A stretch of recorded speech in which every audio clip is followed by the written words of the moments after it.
प्रणाम प्रभु जी। हरे कृष्ण माता जी, दंडवत प्रणाम। हरे कृष्ण प्रभु जी, दंडवत प्रणाम। दंडवत प्रणाम। हरे कृष्ण प्रभु जी, दंडवत प्रणाम प्रभु जी। हरे कृष्ण दंडवत प्रणाम। हरे कृष्ण प्रभु जी, दंडवत प्रणाम। हरे कृष्ण।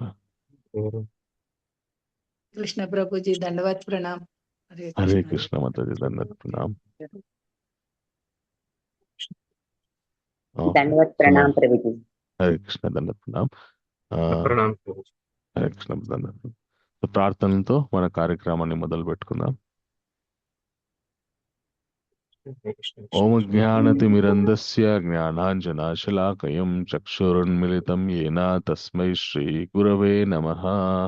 శ్రీచైతన్య మనోభీష్టం స్థాపితం येन భూతలే స్వయం రూపః కథామహ్యం దదాతి స్వపదాంతికం. వందేహం శ్రీగురు శ్రీయుతపదకమలాం శ్రీగురున్ వైష్ణవాంశ్చ శ్రీరూపం సాగరజాతం సహగణ రఘునాథాన్వితం తం సజీవం సాద్వైతం సావధూతం పరిజనాసైతం శ్రీరాధాకృష్ణపాద సహగణ లలిత శ్రీ విశాఖాన్వితాంశ నమో విష్ణుపాదాయ కృష్ణప్రష్టాయ భూతలే శ్రీమతే భక్తివేదాంత స్వామి నితి నామినే. నమస్తే సరస్వతే దేవ్యే గౌరవాణి ప్రచారిణే నిర్విశేష శూన్యవాది పాశ్చాత్య దేశధారిణే. నమో మహావదన్యాయ కృష్ణ ప్రేమ ప్రదాయతే कृष्णाय कृष्ण चैतन्य नामिने गौरत्विषे नमः. हे कृष्ण करुणा सिंधु हे कृष्ण करुणा सिंधु दीनबंधो जगतपते गोपेशा गोपिका कांता राधा कांता नमोस्तुते. तप्त कांचन गौरांगी राधे वृंदावनेश्वरी वृषभानुसुते देवी प्रणमामि हरिप्रिये. वाञ्छाकल्पतरोभ्यश्च कृपा सिन्धुभ्य एव च पतितानां पावनेभ्यो वैष्णवेभ्यो नमो नमः. जय श्री कृष्ण चैतन्य प्रभु नित्यानंद श्री अद्वैत गदाधर श्रीवासादि गौर भक्तवृंद. हरे कृष्णा कृष्ण कृष्ण हरे हरे हरे राम राम राम हरे हरे. जय जय श्री चैतन्य जय नित्यानंद जय द्वैत चंद्र जय गौर भक्त वृंदा. ओम नमो भगवते वासुदेवाय ओम नमो भगवते वासुदेवाय ओम नमो भगवते वासुदेवाय. नारायणं नमस्कृत्य नरं चैव नरोत्तमं देवीं सरस्वतीं व्यासं ततो जयमुदरेत्. मुखं करोति वाचालं पङ्गुं लङ्घयते गिरिं यत्कृपातमहं वन्दे श्रीगुरुं दीनतारणं परमानन्दमाधवं श्रीचैतन्य ईश्वरम्.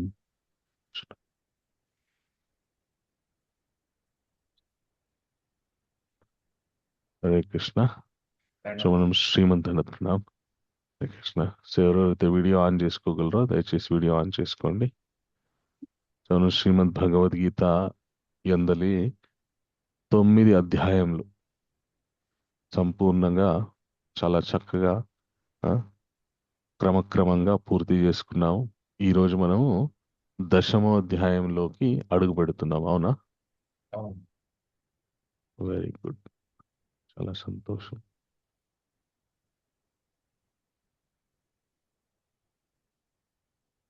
ఒక్కసారి మనము గడిచినటువంటి 9 అధ్యాయాల్లో ఉన్నటువంటి సారాన్ని ఒక్కసారి మనం గుర్తు చేసుకుంటూ 10వ అధ్యాయంలోకి అడుగు పెడదాం. సో నా ఒక్క రిక్వెస్ట్ ఏంటి అంటే ప్రతి ఒక్కరు ఎవరెవరైతే ఉదాహరణకి ఫస్ట్ చాప్టర్ ఉంది, మొదటి అధ్యాయం ఉంది, ఆ సారాంశం ఎవరు చెప్తారు? హ్యాండ్ రేస్ చేసి పెట్టండి. నేను ఒక్కొక్కరిగా అవకాశం ఇస్తాను. సో మీరు మీకు అర్థమైనటువంటి ఆయా అధ్యాయాల యొక్క సారం మీకు ఏమర్థమైందో మీరు చెప్పడానికి ప్రయత్నం చేయండి. సో ఎవరెవరు చెప్తారో హ్యాండ్ రేస్ చేసి పెట్టండి. ప్రతి ఒక్కరికి ఒక్కొక్క అధ్యాయం గురించిన సారం కొద్దిగా 1 నిమిషం చెప్పడానికి అవకాశం ఇస్తాను. ఎందుకంటే ప్రతి అధ్యాయమై మనం చాలా క్రమక్రమంగా సావధానంగా మనం ఒక్కొక్క శ్లోకాన్ని తెలుసుకోవడానికి మనం ప్రయత్నం చేస్తున్నాం ఇక్కడ. ఎందుకు అంటే ఏదైనా మనము శాస్త్రాన్ని క్షుణ్ణంగా అర్థం చేసుకోవాలి అంటే దాంట్లో ఎక్కడి నుండి మొదలైంది, ఎలా మొదలైంది, అది ఎందుకు చెప్పబడింది, దానికి చెప్పడానికి కలిసిన కారణాలు ఏంటి, మనం దాన్ని ఏ విధంగా అర్థం చేసుకోవాలి, ఏ ఏ కోణంలో నుండి అర్థం చేసుకోవాలి, ఏ కోణంలో నుండి అర్థం చేసుకుంటే మనకి భక్తి భావనలో పెరుగుతాయి అనేటటువంటి విషయాల్ని మనము చాలా చక్కగా వివరంగా నేర్చుకుంటూ ఉంటే మనకి జ్ఞానము ఆ, చాలా ఆ, తొందరగా వస్తుందన్నమాట. ఎందుకంటే జ్ఞానము ఒకటేసారి రాదు. అది క్రమక్రమంగా శనై శనై రూపరమేద్ బుద్ధి ధృతిగృతి ఆత్మ సంస్థమన కృత్వ నా కించిదపి చింతయేత్ అని కృష్ణ 6th చాప్టర్లో అర్జునుడికి చెప్తారు. మెల్లమెల్లగా ప్రయత్నిస్తూ ఉంటే మనకి జ్ఞానం అనేటువంటిది ఉద్భవిస్తుంది. ఆ, సో మనము ఆ విధంగా ప్రయత్నం చేస్తున్నాం కాబట్టి ఆ మనం కంప్లీట్ గా దాని మొత్తం మీనింగ్ చెప్పాలి పర్ఫెక్ట్ గా అని నేనేం అడగట్లేదు. జస్ట్ మనకి ఆ అధ్యాయం గురించి మనకి ఏం అర్థమైంది అనేటటువంటి విషయాన్ని చెప్పడానికి ప్రయత్నం చేయండి. ఆ ఓన్లీ ఇప్పటివరకు పావని మాతాజీ అండ్ కల్పన మాతాజీ ఇద్దరే హ్యాండ్ రైజ్ చేశారు. వెరీ గుడ్ రాణి మాతాజీ. సో మనకి ఇప్పటివరకు 9 అధ్యాయాలు అయిపోయాయి. ఓకే, సో 9 మంది, మినిమం 9 మంది హ్యాండ్ రైజ్ చేయాలి. మీకు ఏది ఏ ఏ కొంచెం అర్థమైనా చెప్పినా హ్యాపీ. ఎందుకంటే మనకి ఆ శాస్త్రంలో ఏం చెప్తారంటే సింహావలోకనం చేసుకోవాలి అని చెప్తారనమాట. సింహావలోకనం అంటే సింహము ఏదైనా జంతువు మీదకి ఆ అటాక్ చేసే ముందు ఏం చేస్తుందంటే ఒక అడుగు వెనక్కి వేస్తుంది అనమాట. ఒక అడుగు వెనక్కి ఎందుకు వేస్తుందంటే వెనక్కి వేయడం వల్ల అది భయపడి వెనక్కి వేస్తుంది, అడుగు వెనక్కి వేస్తుంది అనే ఉద్దేశం కాదు అక్కడ. ఇంకా శక్తిని పుంజుకోవడానికి చాలా వేగంగా ముందుకు పరిగెత్తడానికి ఒక అడుగు వెనక్కి వేస్తుంది అనమాట. సో అదే విధంగా మనం శాస్త్రాధ్యయనం చేసేటప్పుడు ఒకసారి మనం ఏం చదివామో మళ్ళీ పునః పరిశీలన చేసుకుంటే మనకి మళ్ళీ ముందు మనం తెలుసుకోబోయేటటువంటి విషయాలకి ఇంత పూర్వం తెలుసుకున్నటువంటి విషయాలు యొక్క జ్ఞానం మనకి ఒక చక్కని వేదికగా అవుతుందన్నమాట. దానివల్ల మనం ఆ తెలుసుకోబోయే విషయాల్ని పర్ఫెక్ట్ గా తెలుసుకుంటాం అనమాట. ఓకే, సో మొట్టమొదటిగా కల్పన మాతాజీ హ్యాండ్ రైజ్ చేశారు. కల్పన మాతాజీ, ఫస్ట్ చాప్టర్ గురించి మీకు ఏమర్థమైంది చెప్పండి. హరే కృష్ణ ప్రభుజీ, దండవత్తన. హరే కృష్ణ. మొదటి అధ్యాయం అర్జున విషాద యోగము. మొదటి Yes. అధ్యాయంలో మొదట సంజయుడిని ధృతరాష్ట్రుడు అడుగుతారు, ప్రభుజీ Hmm. యుద్ధంలో ఏం జరుగుతుంది, నా వైపు ఉన్న కౌరవులు, నా కొడుకులు, తర్వాత పాండుపుత్రులు ఏం చేస్తున్నారు అని అడుగుతారు. ఆ తర్వాత సంజయుడు మాట్లాడడం ప్రారంభిస్తాడు. యుద్ధం గురించి, అక్కడ జరిగే విషయాల గురించి తనకి వ్యాస భగవానుడి కృపతోటి వచ్చిన దివ్య దృష్టితోటి తను చెప్తూ ఉంటారు.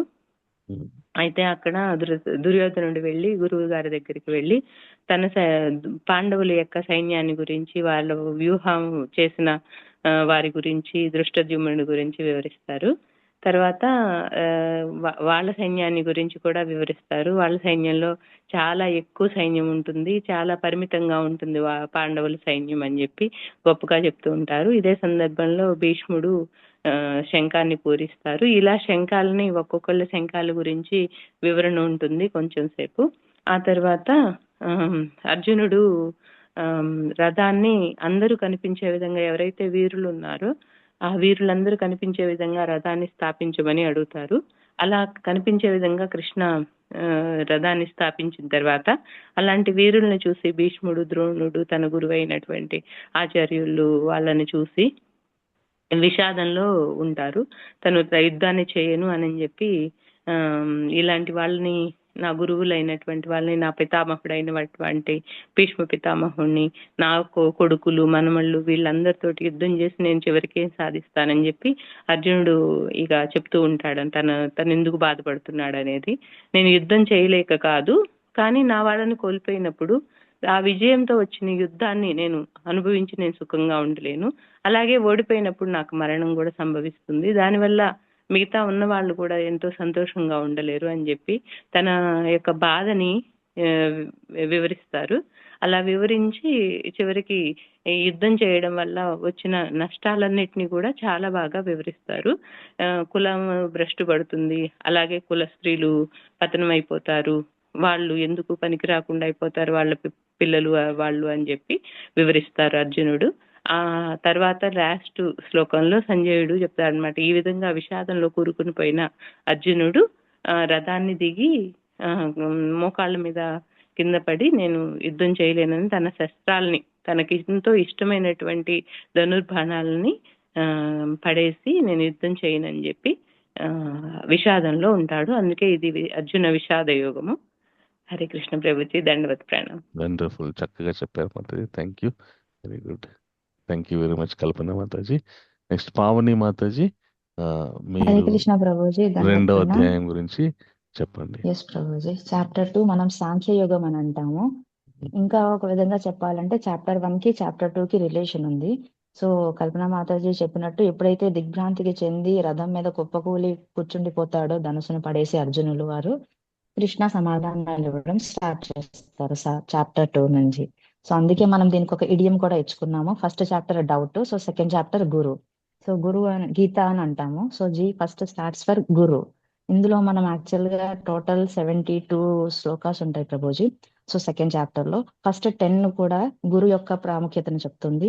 తర్వాత ఏమో 11 నుంచి 30 వరకు కూడా నేను ఎవరు, ఐడెంటిటీ, అసలు నేనెవరు అనే దాని గురించి చెప్తుంది. ఆ తర్వాత వచ్చేసి మనము ఈ మనుష్య రూపంలో తీసుకున్నప్పుడు మనం పాటించాల్సిన 2 రకాల ధర్మాల గురించి మాట్లాడతాము. లాస్ట్ లో ఆనంద గురించి మాట్లాడతాం.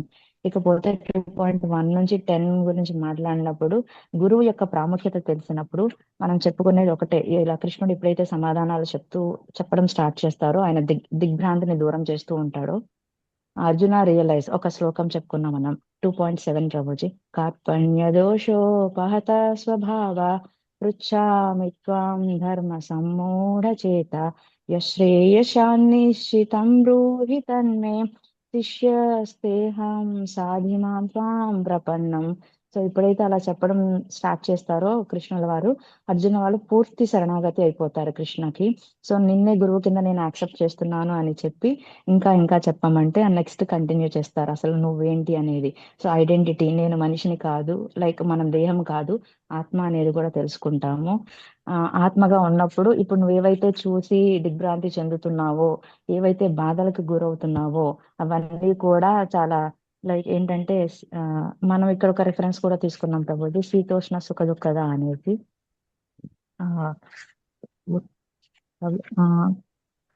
2.17 ప్రభు. పర్లేదు, జస్ట్ సమ్మరీ చెప్పండి. ఓకే. మాత్రా స్పర్శాస్తు కౌంతేయ శీతోష్ణ సుఖ దుఃఖద ఆగమాపాయనో నిత్యం అస్తి తిక్షస్వ భారత. సో ఇలా స్థితి భారత. సో ఎలా అయితే మనకి సీజన్స్ వచ్చి వెళ్తా ఉంటాయో అలాగే ఈ బాధలు అనేవి కూడా ఏవి టెంపరీ, అన్ని కూడా పర్మనెంట్ కాదు, అన్ని టెంపరీయే. సో రియలైజ్ అయ్యి నీ ధర్మం ఏదో పాటించు అని చెప్పడానికి నెక్స్ట్ పాటించాల్సిన ధర్మాల గురించి చెప్తారు శ్రీకృష్ణ పరమాత్మ. ఆ 2 ధర్మాలు కూడా ఏంటంటే ఒకటి స్వధర్మం, ఒకటి సనాతన ధర్మం. స్వధర్మం అంటే ఓన్లీ మన దేహాత్మిక కర్తవ్యం గురించి మాట్లాడతాం ప్రభుజీ.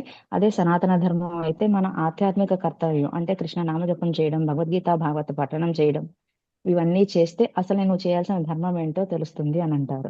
సో ఎప్పుడైతే మనం ధర్మాలు తెలుసుకుంటామో దేనికి కూడా ఇంపాక్ట్ అనేది, ఎఫెక్ట్ అనేది మన మీద ఉండదు. కాబట్టి ఫైనల్ గా మనం ఆనంద స్థితిలోకి రీచ్ అవుతాము. దానికే ఎగ్జాంపుల్ కింద మనం స్మిత ప్రజ్ఞుడి యొక్క లక్షణాలు తెలుసుకున్నాం ప్రభుజీ. సో దట్ మనం దేనికి కూడా ఎక్కువగా ఇంపాక్ట్ అనేది ఉండదు, మన ధర్మం ఏంటో మనం చేసుకుంటూ ఉంటాం. కాబట్టి ఎప్పుడైతే ఈ సనాతన ధర్మం ఫాలో అవుతూ ఉంటామో మనకి నామరుచి కలుగుతుంది, ఇంకా ఎక్కువైన ఉన్నతమైన రుచి కలిగి మనం ఆధ్యాత్మిక పురోగతి మనలో కలుగుతుంది అని సాంఖ్య యోగం ద్వారా శ్రీకృష్ణ పరమాత్ముడు అర్జున మాధ్యమంగా మనకి చెప్పారు Prabhuji. Hare Krishna. Very good Mataji, thank you very much. చక్కగా చెప్పారు, వెరీ గుడ్. నెక్స్ట్ రాణి మాతాజీ, 3వ అధ్యాయం గురించి చెప్పండి. హరే కృష్ణ ప్రభుజీ. హరే కృష్ణ మాతాజీ. కర్మయోగం ప్రభుజీ. ఇందులోని కర్మ వికర్మల గురించి చెప్తారు ప్రభుజీ. ఒక నిమిషం మాత్రం, 3వ అధ్యాయంలో కర్మ గురించి చెప్పరు, ఓన్లీ కర్మ గురించి మాత్రమే చెప్తారు. మనకి భగవంతుడు ఏ విధమైనటువంటి కర్మల్ని నిర్దేశించారో వాటి గురించి మాత్రమే చెప్తారు. 4వ అధ్యాయంలో కర్మ వికర్మ గురించి చెప్తారు. ఓకే ప్రభుజీ, చెప్పండి. ఓకే. అండ్ ఇప్పుడు మనం ఏ పని చేసినా సరే ప్రతిఫలం ఆశించకుండా చేయాలి ప్రభుజీ. ప్రతిఫలం ఆశిస్తే మనకి దాని వల్ల లాభం పొందం ప్రభుజీ. ఏదైనా చేసి మన కృష్ణుని స్మరి పెట్టడం వలన అది మనకి నిష్కామ కర్మయోగం అవుతుంది. అలా చేయడం వలన లాభం మనకి కృష్ణుడికి పెట్టడం వల్ల అన్నికి మంచి చేకూరుతుంది ప్రభుజీ. వెరీ అంటే గుడ్. మన విద్యుక్త ధర్మాలు నిర్వహించాలి. నిర్వహిస్తూ మనం చేసిన ప్రతి కర్మ కూడా మన కృష్ణునికి అర్పిస్తూ ఉండాలి Prabhuji. Very good. Thank you నిష్కామ మాతాజీ. కర్మయోగం అంటారు ప్రభుజీ. ఓకే. సో అదే కృష్ణ ప్రభుజీ. Thank you Mataji. హరే కృష్ణ.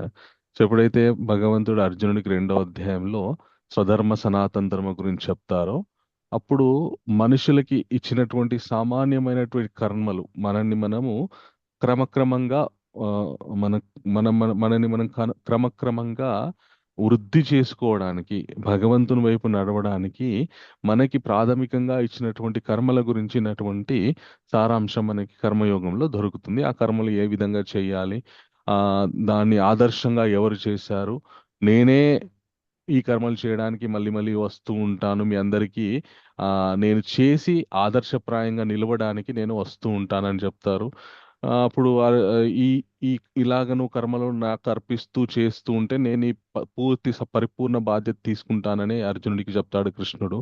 అప్పుడు అర్జునుడు, స్వామి ఇంత మీరు చెప్పినా కూడా ఎందుకు మనుషులంతా మళ్ళీ మళ్ళీ పాపకర్మలు ఆచరిస్తూ ఉంటారంటే కామ క్రోధాల వల్ల వాళ్ళు మళ్ళీ మళ్ళీ పాపకర్మలు ఆచరిస్తూ ఉంటారని చెప్పి వాటిని అదుపులో పెట్టుకోవాలని చెప్పి మనకున్నటువంటి తన్మాత్రలు ఏవైతే ఉన్నాయో మనస్సు, బుద్ధి, అహంకారం ఏవైతే ఉన్నాయో వాటిలో ఏది గొప్పది అని ప్రతిపాదిస్తూ కర్మయోగాన్ని ముగిస్తారు స్వామి. తర్వాత next 4th chapter Lakshmi Vallampati Mataji. Hare Krishna Prabhuji, ప్రణామాలు. హరే కృష్ణ మాతాజీ, ప్రణామం.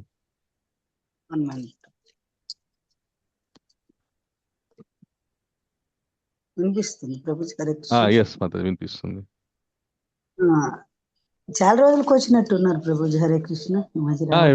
ఎవ్రీ ప్రతి మంగళవారం రోజు వస్తూ ఉంటాను మాతాజీ. హరే కృష్ణ. ఈ 4th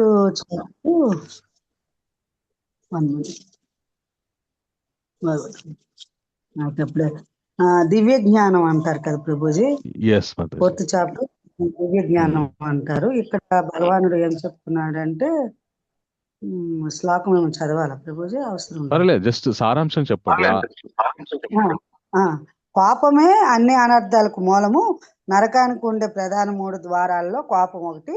మిగిలిన 2 మోహము, ఆశ. కోపంలో ఉన్న వ్యక్తి ఆలోచన రహితుడు అవుతాడు. అప్పుడు విచక్షణ జ్ఞానాన్ని కోల్పోయి పశువులా ప్రవర్తిస్తాడని దీని భావం ప్రభుజీ. మరి నాకు తెలిసింది అది. మీరు ఇంకేంటి? ఓకే, అది 2వ అధ్యాయంలో చెప్తారు, పర్వాలేదు. 4వ అధ్యాయంలో మెయిన్ గా ఒక కర్మని ఏ విధమైనటువంటి భావనతో చేస్తే అది అకర్మ అవుతుంది, వికర్మ అవుతుంది, అసలు కర్మే తనకి మనుష్యులకి ఇచ్చినటువంటి కర్మలు చేయకపోవడం వల్ల అవన్నీ కూడా మళ్ళీ మన పాపకర్మలుగా పరిగణించబడతాయి అని చెప్పి కర్మ వికర్మ గురించి చెప్తారు. మనస్సులో ఏ ఉద్దేశంతో చేస్తే ఒక పని అదే పని అకర్మలాగవుతుంది, అదే పని వికర్మలాగా అవుతుంది, అదే పని కర్మలాగా ఎలా పరిగణించబడుతుందో కొద్దిగా మనకి కన్ఫ్యూజన్ గా ఉండేటట్టు ఉంటుంది, కానీ దాని గురించి చక్కటి వివరణ ఉంటుంది. ఆ తర్వాత ఎన్ని రకాలుగా భగవంతునితో సంబంధం పెట్టుకోవచ్చు, భగవత్ సాధన చెయ్యొచ్చు. అన్ని సాధనలు ఒకే వైపు మనని తీసుకువెళ్ళకపోయినా కూడా ఎన్ని రకాలైనటువంటి సాధనలు ఉన్నాయని ఒక చిన్న పరిచయం చేస్తారు మనకి ఆధ్యాత్మిక సాధనల గురించి. అండ్ అత్యంత ముఖ్యమైనటువంటి విషయం 4వ అధ్యాయంలో ఏం చెప్తారు అంటే, ఒక గురువు యొక్క సంరక్షణలో ఉంటూ గురువు శుశ్రూష చేస్తూ గురువుని ఉత్తమమైనటువంటి ప్రశ్నలు అడిగి ఈ జ్ఞానం అనేటువంటిది తెలుసుకోవాలి, నేర్చుకోవాలి, పెంపొందించుకోవాలి అని చెప్తారు. తర్వాత ఇలాగా నువ్వు నేర్చుకున్నటువంటి జ్ఞానం అనే ఖడ్గంతో నీకున్నటువంటి అజ్ఞానాన్ని ఖండించి లేచి యుద్ధానికి రెడీ అవ్వని చెప్తారనమాట. Thank you very much Mataji, Lakshmi Vallampati Mataji. అంటే నా ఉద్దేశం అందరూ పర్ఫెక్ట్ గా చెప్పాలని నా ఉద్దేశం కాదు. నా ఉద్దేశం ఏంటి అంటే మాకు కూడా కొంచెం అవగాహన వస్తుంది. Very good. అది ఎందుకంటే మనం ఒక శ్లోకాలు చదవడమే కాకుండా దాని భావం, దాని అర్థం, మీనింగ్స్ తెలుసుకోవాలి కదా మనం ఇన్ని ప్రభుజీ. క్లాసెస్ అటెండ్ అవుతున్నాం కాబట్టి మనని ఎవరైనా మీరు ఇంత వింటున్నారు కదా, ఈ ప్రశ్నకు జవాబు చెప్పండి అని అడిగారు అనుకోండి, అప్పుడు మనం చెప్పలేకపోతే మరి ఏంటి విని లాభం అని అంటారు. సో అప్పుడప్పుడు మనము అది చెప్తున్నాం ఏమి అనుకోండి. లేదు, ఏమి లేదు, మా బాబాయ్ అడుగుతాడు ప్రభుజీ, ఈ రోజు ఏం ఆ చెప్పారు, ఏంటి దాని అర్థం ఏంటి అని అడుగుతాడు. ఎస్, అట్లా మరి ఈ ఏం రోజు ఆలోచిస్తున్నాం అంటాడు ప్రభుజీ. అదనమాట. అట్లా అప్పుడప్పుడు ఇలా మనము చెప్తూ ఉంటే మనకి అవును, లేదు, ఇంకొకరికి జవాబు మేము చెప్పే. కూడా ఆ, చెప్పాను కదా ప్రభుజీ, మంగళూరు క్లాస్ లోని మాకు రోజుకు ఒక భగవద్గీత శ్లోకాలు ఎవ్రీ డే 5 గంటలకు ఉంటది. మేము ఒక శ్లోకం చెప్తాము, దాని భావము నీకు ఎంతవరకు అర్థమైంది అని అడుగుతారు ప్రభుజీ. మేము భాష్యం రాసుకుంటాము, ప్రిపేర్ అవుతాం, చెప్తాము. బాగుందంటే బాగుంది అంటారు, లేదంటే ఇప్పుడు మీలా కొద్దిగా యాడ్ చేసి చెప్తారు ప్రభుజీ. Very good, thank you very much మాతాజీ. ఓకే, కమల కుమారి మాతాజీ 5వ అధ్యాయం గురించి చెప్పండి. హరే కృష్ణ ప్రభుజీ, ధన్వత్రణం ప్రభుజీ. హరే కృష్ణ మాతాజీ. ప్రభుజీ 5వ అధ్యాయం కర్మయోగము, కృష్ణ భక్తి భావనలో కర్మ ప్రభుజీ. ఓకే. ఇక్కడ ఈ చాప్టర్ లో ఏం చెప్తున్నారంటే, సన్యాసించడం అన్ని వదిలేసుకొని మనం ఆ అన్ని వదిలేసుకొని మన కర్మలన్నీ వదిలేసుకొని వెళ్ళిపోవాలా, లేకపోతే మన కర్మలన్నీ చేస్తూ అందులోంచి అన్నిట్లోని కృష్ణాన్ని చూసుకోవాలా అనేది ఈ అధ్యాయంలో మొత్తం అంతా చెప్పారు ప్రభుజీ. అంటే ఆ మనం అన్ని మన మనం చేయవలసినవన్నీ వదిలేసి సన్యాసం తీసుకొని అక్కడ కూర్చొని భగవంతుని మనం వెతకాలి. అదే భగవంతుని కోసం ఈ యోగాలు అన్ని చేయడం కన్నా సరే, మనం చేసే ప్రతి పనిలో కూడా భక్తిని జోడిస్తూ అన్ని భగవంతుడికి ఫలాపేక్ష లేకుండా, ఫలితం ఆశించకుండా భగవంతుడికి చేస్తున్న ప్రతి పనిలోనూ కూడా అన్ని కూడా భగవంతుడికి అర్పించాలి అని చెప్పారు ప్రభుజీ. అలాగే అదే ద్వంద్వాలకు కూడా విడివడి ఉండాలి అనేసి చెప్తారు ప్రభుజీ. మనం కష్టం వచ్చినా సుఖం వచ్చినా 2వ అధ్యాయంలో మాత్రా స్పష్టాస్తు అంతే చెప్పినట్టు వాటన్నిటిని విడివడి మనం భగవంతుడికి భక్తియుత సేవ చేయాలి. మనం అన్ని కూడా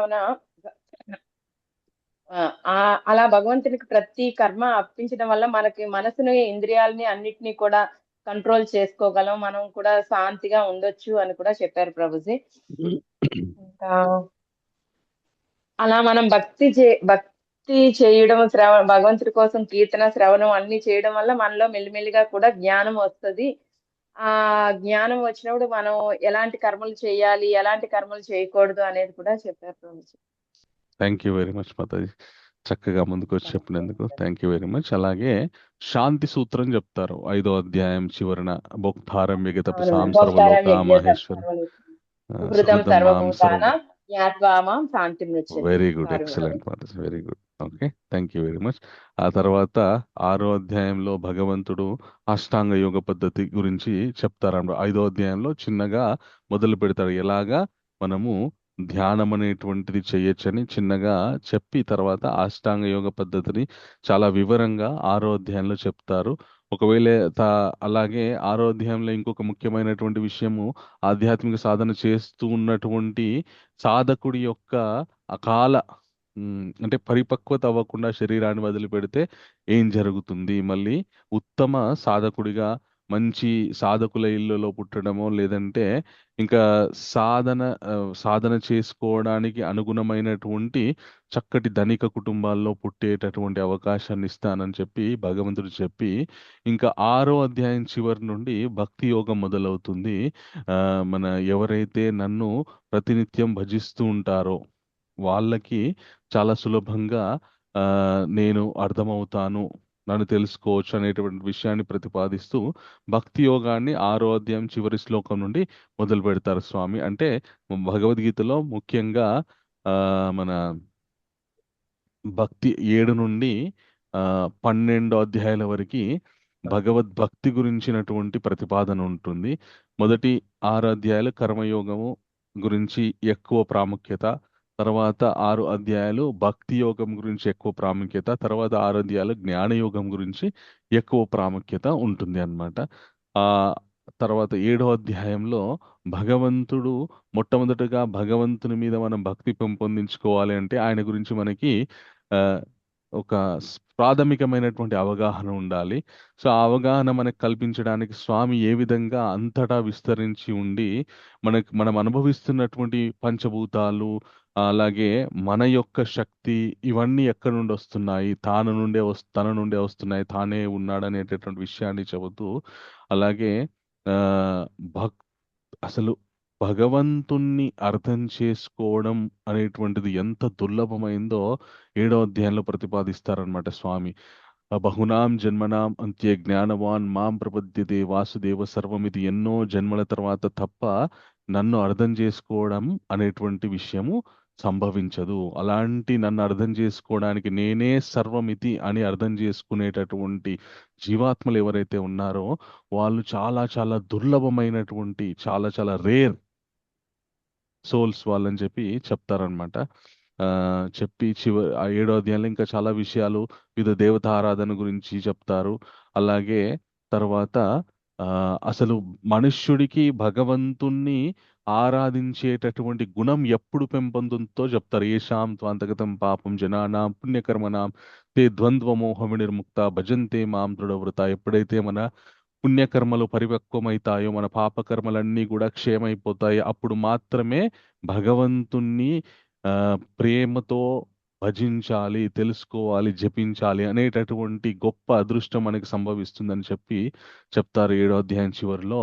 చెప్పి ఈ విధంగా ఉంటే ప్రయాణ కాలంలో మేలు జరుగుతుందని కొనసాగిస్తూ ఆ 8వ అధ్యాయంలో అర్జునుడు అక్షర బ్రహ్మయోగం, మన అటైనింగ్ ద సుప్రీం, 8వ అధ్యాయంలో అర్జునుడు అడిగినటువంటి ప్రశ్నలకి, అసలు బ్రహ్మ అంటే ఎవరు, అలాగే ఈ జీవులందరిలో ఎవరు వాసిస్తున్నారు, జీవులు ప్రయాణ కాలంలో మిమ్మల్ని ఎలా గుర్తించుకోవాలి అనేటటువంటి ప్రశ్నలకి స్వామి చక్కగా ఒక్కొక్క పద్ధతి, ఏ విధంగా మనకి ఆధ్యాత్మిక సాధనలున్నాయో ఆయా ఆధ్యాత్మిక సాధనలో ఏ విధంగా భగవంతుని మీద దృష్టి సారించడం వల్ల తనని చేరుకోగలుగుతారో అని ప్రతిపాదిస్తూనే, అన్ని సాధనలోకెల్లా అతి సులభమైనటువంటి నామస్మరణం అనే సాధనతోటి సులభంగా తనని చేరుకోవచ్చు ప్రయాణ కాలంలో అని ప్రతిపాదిస్తూ చక్కగా బ్రహ్మ యొక్క కాలమానం గురించి, అలాగే ఈ జీవులు ఎప్పుడొస్తారు ఎప్పుడు వెళ్ళిపోతారు అని బ్రహ్మ యొక్క కాలమానం గురించి చెప్తూనే, మన ఇవన్నిటికంటే కూడా ఎవరైతే తనని ప్రతినిత్యం భజిస్తూ ఉంటారో వాళ్ళు యోగుల కంటే, తపస్సుల కంటే, కర్మయోగుల కంటే కూడా గొప్పవారు, వారికి ఇవన్నీ సిద్ధిస్తాయి ఎవరైతే తనని ప్రేమతోటి మన అర్థం చేసుకోవడానికి చెప్పిస్తూ ఉంటారో వాళ్ళకి అని చెప్పి 9వ అధ్యాయంలో మన రాజవిద్య రాజగుహ్య యోగంలో ఈ యొక్క భగవద్భక్తి అనేటువంటిది ఎంత రహస్యమైనటువంటి విషయమో చెబుతూనే,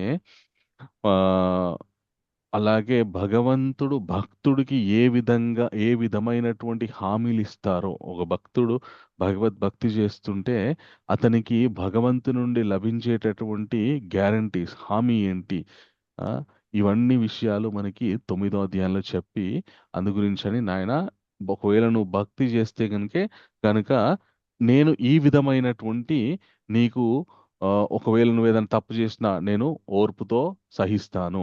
ఒకవేళ అంటే చాలా మందికి ఈ సృష్టిలో ఉన్న ప్రతి ఒక్కరికి నేను ఎవరికి పక్షపాతాన్ని వహించను, కానీ నా భక్తులకు మాత్రం నేను ఖచ్చితంగా కొద్దిగా ప్రాముఖ్యత అనేటువంటిది ఇస్తూ ఉంటాను అని చెప్తూ, అలాగే నా భక్తి చేయడం కానీ, నా గురించి తెలుసుకోవడం కానీ అందరికీ సాధ్యమే. అండ్ నన్ను అర్చించడం, పూజించడం చాలా చాలా సింపుల్, చాలా చాలా సులభం. పత్రం పుష్పం ఫలంతో ఇలాగా ఇవన్నీ విషయాలు చెబుతూ కృష్ణుడు అర్జునుడికి ప్రతిపాదిస్తారు. అందుకే నువ్వు నా భక్తి చెయ్యు అని చెప్తారనమాట. మన్మనాభవ మద్భక్తో మధ్యాజి మాం నమస్కురు మామే వైశ్యస్యోక్త్వైవాం ఆత్మానం మత్పరాయణ.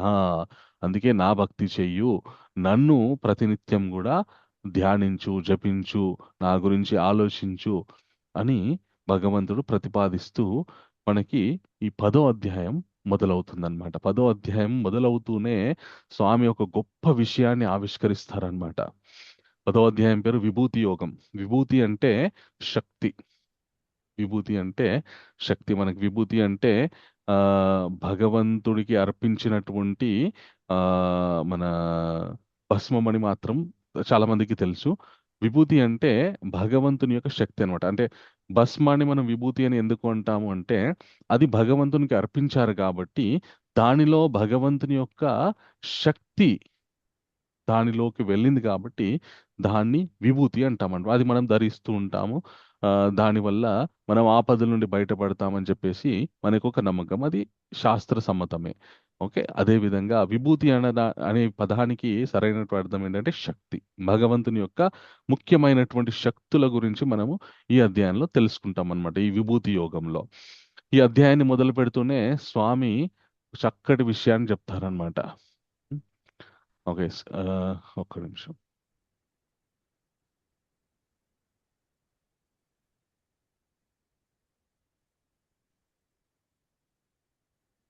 ఓకే. నాతో పాటు అందరూ చెప్పండి. శ్రీ భగవానువాచ శ్రీ భగవానువాచ భూయ ఏవ మహాబాహో భూయ ఏవ మహాబాహో శృణు మే పరమం వచః శృణు మే పరమం వచః యత్తేహ ప్రియమాన్యయా యత్తేహ ప్రియమాణాయ వక్ష్యామి హితకామ్యయా. వక్ష్యామి హితకామ్యయా. అనువాదం మనకి కోట ఉషా మాతాజీ. హరే కృష్ణ ప్రభుజీ దండవత్ హరే కృష్ణ దండవత్. ఓం నమో భగవతే వాసుదేవాయ. శ్రీ భగవానుడు పలికెను, మహాబాహువులు గల ఓ అర్జున, మరలా ఆలకింపుము. నీవు నాకు ప్రియమిత్రుడు వగుట చేత ఇంతవరకు వివరించిన దానికంటేను ఉత్తమ జ్ఞానమును నీ హితము కొరకై నేను తెలుపుదును. హరే కృష్ణ ప్రభుజీ. నెక్స్ట్ శ్రీలత మాతాజీ ఈ భాష్యం చదవండి. హరే కృష్ణ ప్రభుజీ. భాష్యము శ్రీల ప్రభుపాదుల వారికి. బలము, కీర్తి, ఐశ్వర్యము, జ్ఞానము, సౌందర్యము, వైరాగ్యము అనేది 6 విభూతులను సంపూర్ణంగా కలిగి ఉండేవాడు భగవానుడు లేక దేవాది దేవుడు అని పరాశరముని భగవానుడు అను పదమును గూర్చి వివరించి ఉండేది. శ్రీకృష్ణుడు భూమిపై అవతరించినప్పుడు ఈ 6 విభూతులను ప్రదర్శించి ఉన్నందున పరాశరుని వంటి గొప్ప మునులు శ్రీకృష్ణుని దేవాది దేవునిగా అంగీకరించిరి. ఇప్పుడు శ్రీకృష్ణుడే స్వయముగా తన విభూతులను మరియు కర్మలను గూర్చిన మిక్కిలి రహస్యమైన జ్ఞానమును అర్జునునకు బోధించుచున్నాడు. సప్తమాధ్యాయపు ఆరంభము నుండి భగవానుడు తన వివిధ శక్తులను గూర్చియు మరియు అవి వర్తించు విధానమును గూర్చియు ఇదివరకే వివరించి ఉండెను. ఇప్పుడు అతడు ఈ అధ్యాయమున తన ప్రత్యేక విభూతులను గూర్చి అర్జునునకు వివరించుచున్నాడు. దృఢ నిశ్చయముతో కూడిన భక్తిని స్థాపించుట కొరకై అతడు తన వివిధ శక్తులను స్పష్టముగా గడిచిన అధ్యాయమునందు వివరించి ఉండెను. శ్రీకృష్ణ భగవానుడు తిరిగి ఈ అధ్యాయమున తన వివిధ విభూతి వైభవములను గూర్చి అర్జునునకు తెలియజేయుచున్నాడు. Hare Krishna Prabhuji. Thank you so much Prabhuji. So ఇక్కడ శ్రీల ప్రభుపాదుల వారు చక్కటి వివరణ ఇస్తారు ఎందుకు భగవంతుని గురించి తెలుసుకోవాలనేటువంటిది. గిరిజా రామారావు మాతాజీ ఇది చదవండి భాష్యం. హరే కృష్ణ ప్రభుజీ. దండవత్ ప్రణామం. దండవత్ ప్రణామం మాతాజీ. ఒక్క నిమిషం. దేవాది దేవుని గురించి ఎంత ప్రభుజీ. ఓం నమో భగవతే వాసుదేవాయ. ప్రభుపాదికి జై. దేవాది దేవుని గురించి ఎంత అధికంగా శ్రవణం చేసినచో అంత అధికంగా మానవుడు భక్తియుక్త సేవ యందు స్థిరత్వమును పొందును. ప్రతి ఒక్కరూ దేవాది దేవుని గురించి భక్తుల సాంగత్యమును శ్రవణం చేయవలను. అది వారి భక్తియుక్త సేవను వృద్ధి చేయును.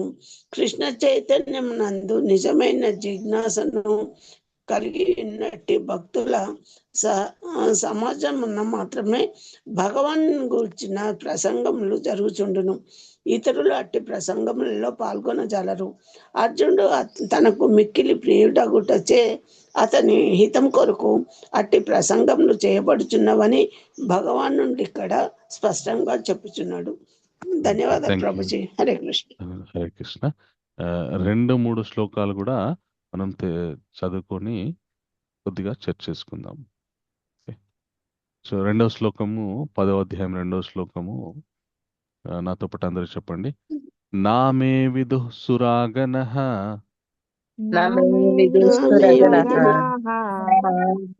ప్రభవం న మహర్షయః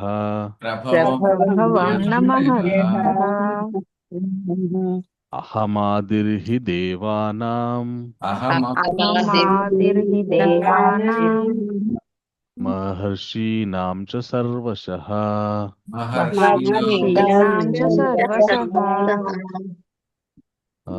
ఇప్పటి వరకు ఎవరు చదవలేదు?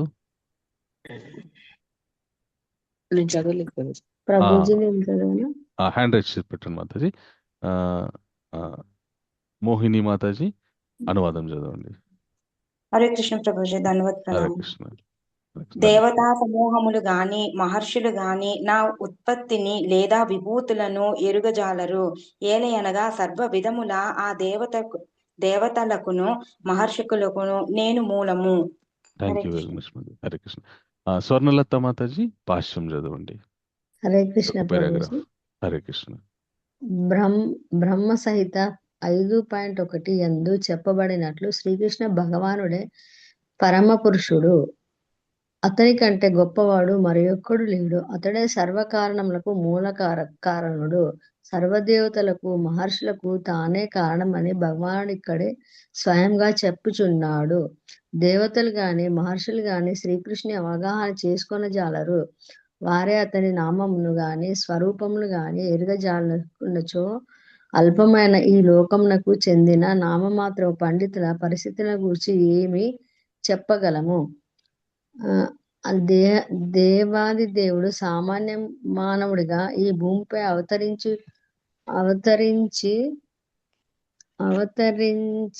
అద్భుతములను అసాధారణమైన లీలను ఎందుకు చేయునో ఎవ్వరును ఎరగజాలరు. కనుక శ్రీకృష్ణుని అవగాహన చేసుకున్నటకు పాండిత్యం యొక్కటే అర్హత కాదని మనము గ్రహింపవలను. దేవతలు మరియు మహర్షులు కూడా తమ మానసిక కల్పనచే శ్రీకృష్ణుని అవగాహన ఒక్క నిమిషం ఎక్కడ శ్రీకృష్ణ అవగాహన చేసుకున్నటకు ప్రయత్నించినను విఫలమైనది. కనుకనే గొప్ప గొప్ప దేవతలు కూడా శ్రీకృష్ణ భగవాన్ని అవగాహన చేసుకొని జాలరని శ్రీమద్ భాగవతం నందు స్పష్టంగా చెప్పబడినది. తమ పరిమితి ఇంద్రియములను అనుసరించి మానసిక కల్పనను చేయుటకు యత్నించినను త్రిగుణములచే వ్యక్తము కానట్టి నిజతత్వమునకు పైకెనరా ప్రభుజీ కొంచెం విరుద్ధ భావమైన నిరాకార తత్వమునే వారు చేరగలరు. వారు మానసిక కల్పనను చేసినను అట్టి బుద్ధిహీనమైన కల్పన శ్రీకృష్ణ అవగాహన చేసుకున్నకు అసాధ్యము. ప్రభుజీ ఇంకా చదవాలా? చాలా మాతాజీ, చాలా పెద్దగా ఉంది భాష్యము. తర్వాత శ్లోకం కూడా చదువు శ్లోకం కూడా చదివి మనం ఒకసారి నాతో పాటు చెప్పండి. 10వ అధ్యాయం 3వ శ్లోకము. హరే కృష్ణ. ఓకే. యో మాం అజమనాధిం చ వేత్తి లోకా మహేశ్వరం అసమ్మూఢ సమర్థ్యేషు సర్వపాపై ప్రముచ్యతే. ఉషారాణి మాతాజీ అనువాదం చదవండి. హరే కృష్ణ ప్రభుజీ. హరే కృష్ణ. నన్ను పుట్టుక లేని వాడిని గాను అనాదిగాను సర్వలోకములకు దివ్య ప్రభువుగాను ఎరిగిన వాడు మాత్రమే మానవులందరిలోనూ భ్రాంతిరహితుడై సర్వ పాపముల నుండి విముక్తుడగును. హరే కృష్ణ ప్రభుజీ. Thank you Prabhuji. సరోజ మాతాజీ భాష్యం చదవండి. హరే కృష్ణ ప్రభుజీ, ధన్యవాద ప్రణామం. హరే కృష్ణ మాతాజీ, ధన్యవాద ప్రణామం. భాష్యం. 7వ అధ్యాయము 3వ శ్లోకం నందు చెప్పబడినట్లు మనుష్యాణం సరిగ్గా కనపట్లేదు. మనుష్యాణం సహస్రేషు కశ్చిత్ జతతి సిద్ధయే. ఆధ్యాత్మిక అనుభూతి స్థితికి తమను ఉద్ధరించుకున్నటకు యత్నించువారు సామాన్య మానవులు కాదాలరు. ఆధ్యాత్మిక అనుభూతికి సంబంధించిన జ్ఞానము ఏమాత్రము లేని కోట్లాది మానవుల కంటేను వారు నిశ్చయముగా ఉత్తములు. కానీ ఆ విధముగా తమ ఆధ్యాత్మిక స్థితిని అవగాహన చేసుకున్నటకు యత్నించు వారిలో శ్రీకృష్ణుని దేవాది దేవునిగాను సర్వమునకు ప్రభువుగాను పుట్టుక లేని వానిగాను అవగాహనకు వచ్చిన వాడు ఆత్మానుభూతి ప్రాప్తిలో సఫలమైనట్టి వాడు. శ్రీకృష్ణుని దివ్య స్థితిని సంపూర్ణంగా అవగాహన చేసుకొనగలిగిన స్థితి ఎందే మానవుడు అన్ని విధములైన పాప ఫలముల నుండి పూర్తిగా విముక్తుడగను. ఇక్కడ భగవాన్ హరే కృష్ణ ప్రభు ధన్యవాదాలు.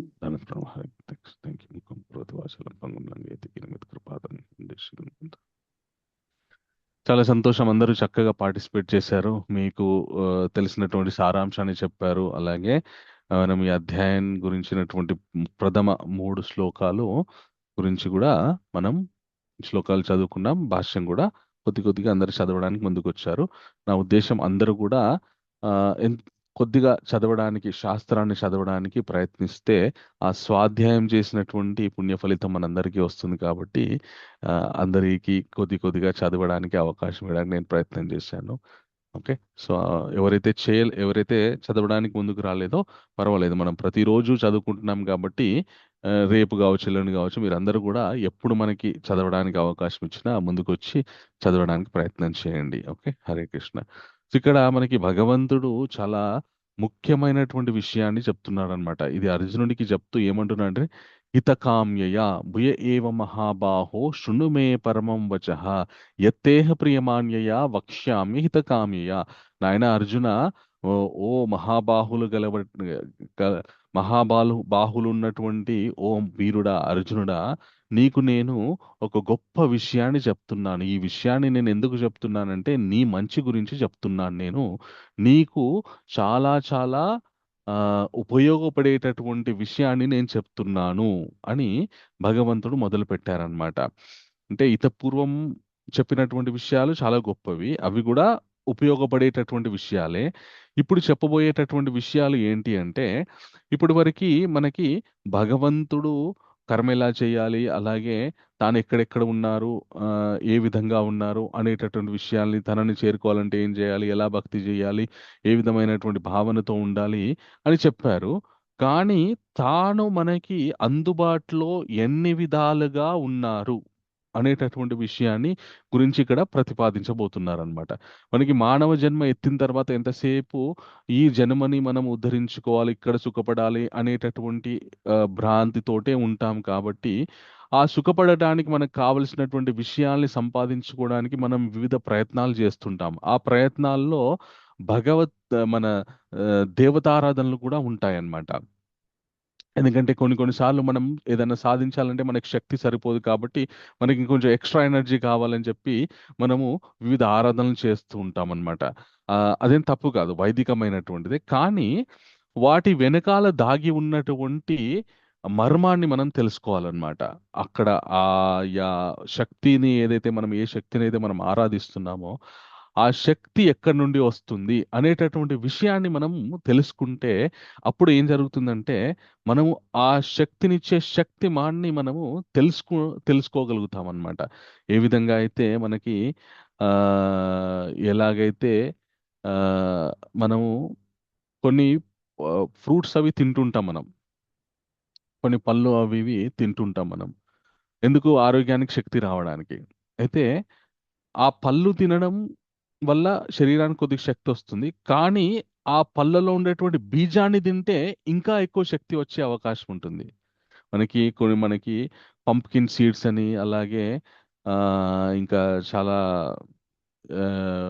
ఇంకా కొన్ని సీడ్స్, విత్తనాలు మనం తింటుంటాం అనమాట. దానివల్ల ఆ పండు తినేదానికంటే కూడా ఆ విత్తనం తింటే ఇంకా ఎక్కువ శక్తి మనకు వస్తుందని చెప్పేసి మనం అవి తింటుంటాం. అలాగే మనం ఆరాధించే ప్రతి ఒక్క ఆరాధన వెనుకాల ఉన్నటువంటి ఆ ఆరాధకుడు, ఆ యొక్క శక్తి ఎక్కడి నుండి వస్తుందో తెలుసుకుంటే మనకి ఇంకా గొప్ప మేలు జరుగుతుంది. అది ఏం మేలు జరుగుతుందో మనకి భగవంతుడే ఈ అధ్యాయంలో చెప్పారు. అయితే చెప్తూ, నీ మంచి గురించి నేను గొప్ప విషయాన్ని ఆవిష్కరించబోతున్నాను. అని చెప్తూనే మొట్టమొదటిగా భగవంతుడు ఏం చెప్తాడంటే అంటే ఆ మంచి విషయం ఏంటి అంటే తన గురించి విస్తారంగా చెప్పబోతున్నాడు. కొద్దిగా విస్తారంగా చెప్పబోతున్నాడు భగవంతుడు. చెప్తూనే స్వామి ఏం చెప్తారంటే ఎలా మొదలు పెడతారంటే నామే విదుసురాగణ నామే విదుసురాగణ నా గురించి ఇప్పుడు నేను నీకు చెప్పబోయేటటువంటి ఈ గొప్ప విషయాలు ఏవైతే ఉన్నాయో ఈ విషయాలు సురాగణ దేవతలకు కూడా తెలుసుకో శక్యం కానటువంటి విషయాలు. ప్రభవంన మహర్షయ మహర్షులకు కూడా ఈ విషయాలు అర్థం కానటువంటి విషయాలన్నమాట. అది ఏంటి అంటే అహమాదిరిహి దేవానాం నేనే అన్ని దేవాది దేవుణ్ణి సమస్త దేవతాగణాలకన్ అందరికీ కూడా ఆది దేవుణ్ణి నేనే మహర్షీనాంచ సర్వసహ అందరు మహర్షులందరికంటే కూడా ఆ మొట్టమొదట ఉన్నటువంటి మహర్షిని అంటే మహర్షులందరూ కూడా తన సృష్టిలో భాగమే. ఆ, సో మహర్షులకే మహర్షిని నేనే దేవతలకే దేవుణ్ణి నేనే అని చెప్తారనమాట. ఈ విషయాన్ని అర్థం చేసుకోవడంలో కొన్నిసార్లు దేవతలు మహర్షులు కూడా పొరబడుతూ ఉంటారు అని చెప్తారనమాట. ఒకసారి ఏం జరిగిందంటే మనకి భాగవతంలో ఒక ఆ చక్కటి లీల జరుగుతుంది. బ్రహ్మ ఒకసారి కృష్ణుడి యొక్క సార్వభౌమత్వాన్ని అర్థం చేసుకోలేక ఆయన ఈయనేంటి బాలుడేంటి, ఈయనేంటి దేవాదేవుడు, ఈయన ఎక్కడ పరమాత్మ, పరమాత్మ అయితే ఇక్కడ పిల్లలతో ఆడుతుంటాడా, వాళ్ళ ఎంగిల్ తింటూ ఉంటాడా అని చెప్పేసి పరమాత్మ యొక్క శక్తిని పరీక్షించడానికి పరమాత్మతో ఆడుకున్నటువంటి గోపబాలులందరినీ దాయడం జరుగుతుంది. ఆయన బ్రహ్మ తన కాలమానం ప్రకారం 1 నిమిషం దాచిపెడతాడనమాట. అది మానవ కాలమానం ప్రకారం 1 ఏడాది. ఆ ఏడాది పాటు కృష్ణుడు తన మిత్రులు ఎవరైతే తన మిత్రులు ఉన్నారో ఆ మిత్రులను ఆ మిత్రులను బ్రహ్మ దాచిపెడితే ఆ మిత్రుల్లాగా తనని తాను మళ్ళీ అవతరింపజేసుకుంటారన్నమాట. మళ్ళీ ఆయా మిత్రులలాగా వాళ్ళ యొక్క శరీరాల్లాగా ఈయన మళ్ళీ తన శరీరం నుండి మళ్ళీ విస్తరించి మళ్ళీ వాళ్ళు వాళ్ళ తల్లిదండ్రులతోని ఏ విధంగా ప్రవర్తించాలి, పూర్వం వాళ్ళు ఏం జరిగాయి వాళ్ళ జీవితంలో, అలాగే వాళ్ళ తల్లిదండ్రులతో ఏం సంబంధం, ఎలాగా జీవిస్తున్నారు, ఇవన్నీ జ్ఞాపకం ఉంటాయి వాళ్ళకి. సో కృష్ణుడే 5-6 మంది లాగా విస్తరించినప్పటికీ కూడా ఏ ఏ రకంగా విస్తరించాడు. ఉదాహరణకి కృష్ణుడి ముఖ్యమైనటువంటి మిత్రులు సుబల అని ఇంకా ఒక బ్రాహ్మణకు బాలుడు ఉంటాడు. వాళ్ళలాగా విస్తరించినప్పటికీ కూడా వాళ్ళ కుటుంబాల్లో ఏం జరుగుతున్నాయి అన్ని వాళ్ళకి ఆ విధంగా విస్తరించినప్పటికీ కూడా గుర్తుంటాయి. సో ఇలాగ సంవత్సరం కాలం పాటు వివిధ కుటుంబాలతోనూ కృష్ణుడు గడిపినప్పటికీ కూడా వాళ్ళకేం అనుమానం రాదు ఇతను నా పుత్రుడు గాడని. అలాగే వాళ్ళు కూడా వీళ్ళు మా తల్లిదండ్రులనే పరమ వాత్సల్యంతో మన తల్లిదండ్రుల మీద ప్రేమతోటి మెదులుతూ ఉంటారనమాట. సో బ్రహ్మ మానవ సంవత్సర కాలం తర్వాత వచ్చి చూసేసరికి తాను దాచిపెట్టినటువంటి కృష్ణుడి మిత్రులని ఎవరినైతే దాచిపెట్టాడో వాళ్ళందరూ మళ్ళీ కృష్ణుడితో ఆడుకుంటూ ఉంటారు. ఆయన ఆశ్చర్యపోతాడు, ఇదేంటి నేను దాచిపెట్టాను కదా అని చెప్పేసి. అప్పుడు ఆయనకు అర్థమవుతుంది అనమాట, నేను దేవాది దేవునితోని ఆయన యొక్క శక్తిని అర్థం చేసుకోలేక తననే పరీక్షించడానికి ప్రయత్నం చేశాను. నేను ఎంత అపరాధం చేశానని చెప్పేసి బ్రహ్మ ఆ అప్పుడు బాధపడుతూ ఉంటాడనమాట. అయ్యో నేను ఇప్పుడు భగవంతునికి ఏం విధంగా మొహం చూపించుకోవాలని చెప్పి భగవంతుడి దగ్గరికి వెళ్ళి క్షమార్పణలు అడగడానికి వెళ్తే అప్పటికే బ్రహ్మ దగ్గరికి ఎంతో మంది చతుర్ముఖ బ్రహ్మలు వస్తారనమాట భగవంతుడి దగ్గరికి. ఆశ్చర్యపోతాడు, నేను ఒక్కడే బ్రహ్మ, నేనే ఈ బ్రహ్మాండానికి బ్రహ్మాండాన్ని నేను అనుకున్నాను కానీ నాలాంటి వాళ్ళు చాలా మంది ఉన్నారా అని చెప్పేసి ఆయన ఆశ్చర్యపోతారు. ఇంకా సిగ్గుపడతాడనమాట తను చేసినటువంటి తప్పుని గుర్తు తెచ్చుకుంటూ. అప్పుడు కృష్ణుడు చిరునవ్వు నవ్వి బ్రహ్మని క్షమించేస్తారనమాట. మళ్ళీ బ్రహ్మ యథావిధిగా కృష్ణుడి యొక్క మిత్రులని మళ్ళీ ఆ బృందావనంలో వదిలిపెట్టేస్తాడు. ఇలాగా అత్యంత ఈ సృష్టిలో చాలా బుద్ధి ఉన్నటువంటి వ్యక్తి బ్రహ్మ. ఆయన కూడా పొరపడ్డారు. అలాగే ఇంద్రుడు కూడా కృష్ణుడు బృందావనంలో దేవాది దేవుడు బృందావనంలో ఉన్నాడని తెలుసుకోకుండా తానే ఈ మన భూమి మీద వానలు పడడానికి తానే కారణమని, తన యొక్క అమరత్వము, తన యొక్క దేవతాగణాలకి, తన యొక్క ఏదైతే పొజిషన్ ఉందో ఆయనది అదే గొప్ప అనుకొని భ్రమలో భ్రాంతితోటి బృందావనంలో కృష్ణుడికి ఆ సంబంధించినటువంటి గోపబాలురి ఆ గోపికలను అందరిని ఇబ్బంది పెట్టడానికి చాలా జడవాన కురిపిస్తాడు, కృష్ణుడి శక్తి అర్థం చేసుకోకుండా. కానీ తర్వాత కృష్ణుడు గోవర్ధనగిరినెత్తి అందరినీ కాపాడి ఇంద్రుడి యొక్క గర్వాన్ని భంగపరుస్తాడనమాట. సో అంత దేవేంద్రుడైనప్పటికీ కూడా కృష్ణుని ఆ యొక్క శక్తిని, సార్వభౌమత్వాన్ని అర్థం చేసుకోలేకపోయాడు అనమాట. సో బ్రహ్మ అలాగే ఇంద్రుడు వీళ్ళంతా కూడా దేవతాగణాలు.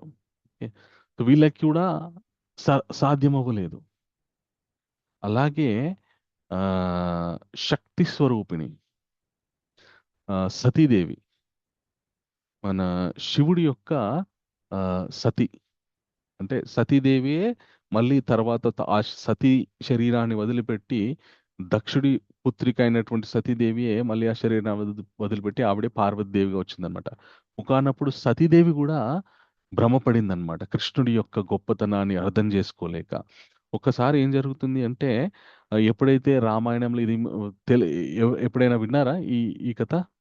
రామాయణంలో సతీదేవి ఒకసారి రాముణ్ణి చూసి సామాన్య మానవుడిగా భావించి భ్రమపడుతుంది.